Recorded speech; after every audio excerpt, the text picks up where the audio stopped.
Alright, homework 20. Guess what, y'all? You are halfway through the semester when you're done with this assignment.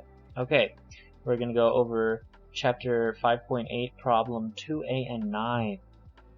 Calculate the maximum shear stress and maximum bending stress in a wooden beam. It is simply supported, it has a rectangular cross-section area, and it carries a uniform load. So, maximum shear stress for a rectangle specifically is this equation here.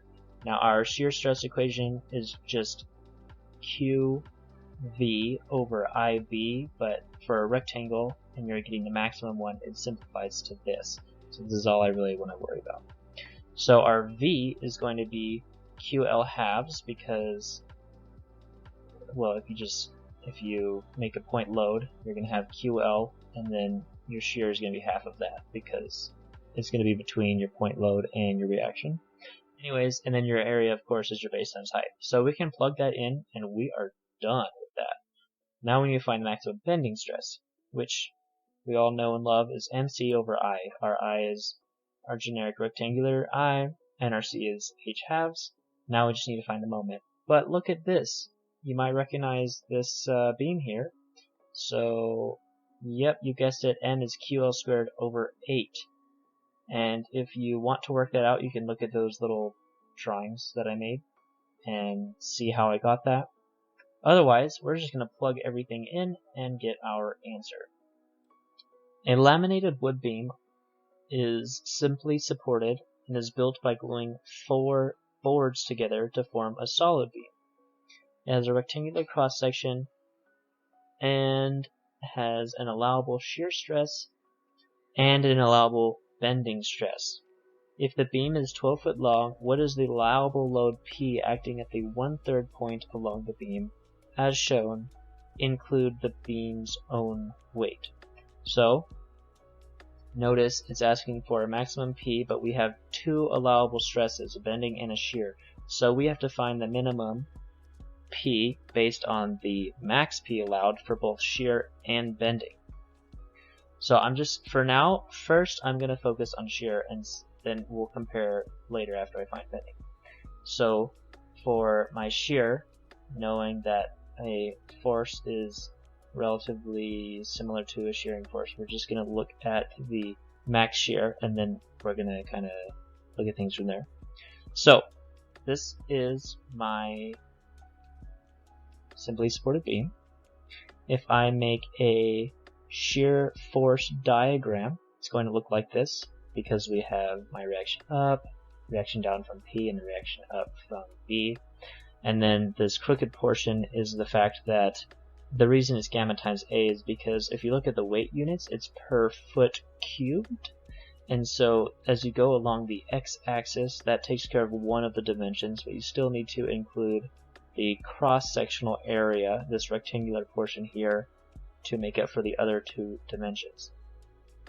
So, clearly, based on this diagram, either reaction A or reaction B is where our maximum shearing is going to take place. So we need to do a sum of moments to find out which one exactly that is. So I have made my 2 sums of moments, and if we don't actually need to plug in everything, in fact we don't even know what P is, so it's impossible to find the exact numerical value. However, if I look at this, let's see, they both have gamma A L halves over L, and then this is going to equal the respective reactionary forces. So if we divide the whole thing by L, we're going to say our reaction B equals this thing and reaction A equals this thing. And the only difference is one of them has 2/3 of the P and the other one has 1/3 of the P.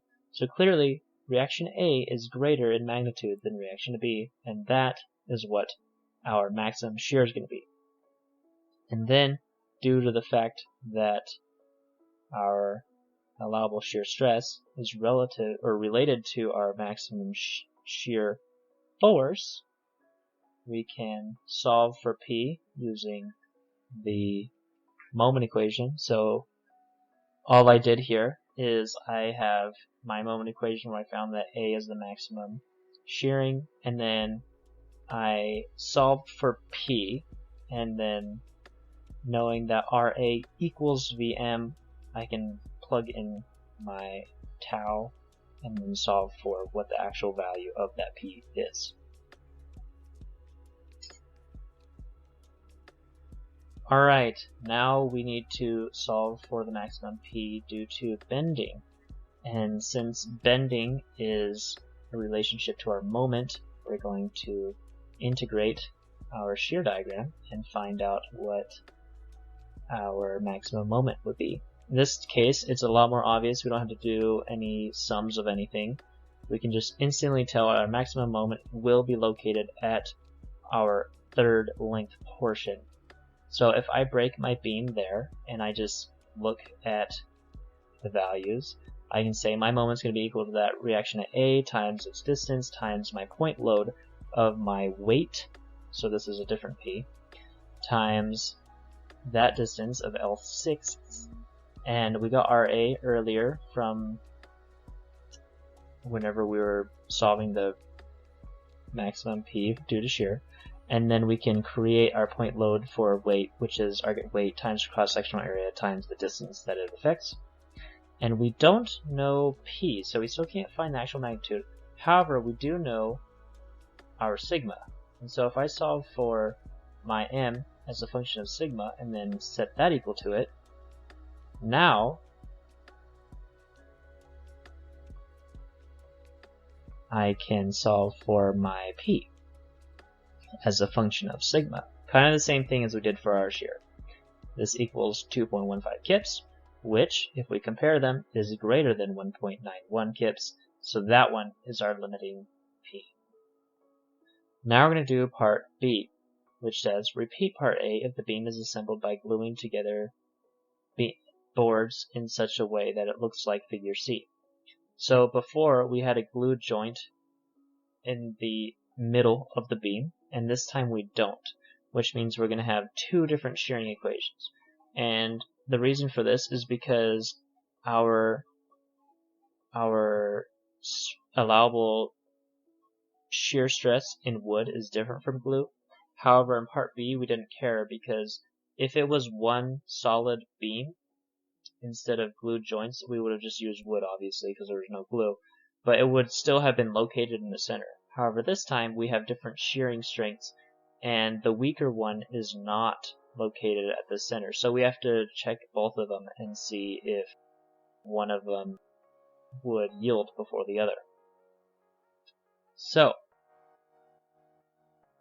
we know from part A that our maximum shearing V is going to be reaction at A, and so we can use this for both problems, which we have a magnitude for. And we still need to solve for P though, because P is what's changing. So if I plug in my V max in equal to 2/3 P plus gamma A L halves, if I plug that into both of my equations and then solve for P, this is what I'm going to be looking at. And then I can just plug in both answers and find out that the maximum P is going to be 2 kips, roughly. So, we learned a new way to find shear, which is this equation, and I'm going to show you what exactly is happening.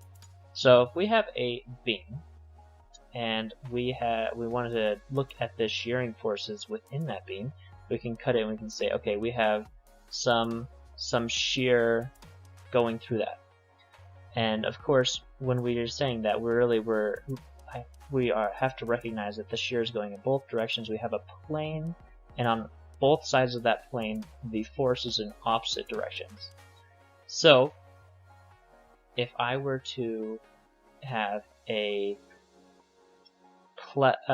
stress plane element located on this plane, so you can imagine this little square that I have, if you keep it in that orientation and you push it, you shrink it and put it on that line in between my two shears, you can see that my shear stresses line up with my V. So on the right side it points down, on the left side it points up. So if now, depending on where I am in that beam, the magnitude itself will actually change. So if I move the stress plane up and down, then what's changing is the amount of area above it and the distance it is from your neutral axis.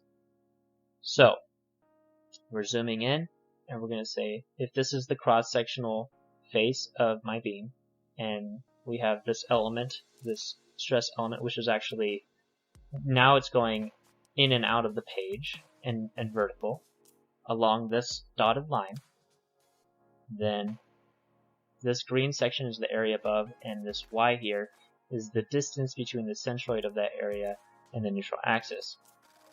So as I go down, then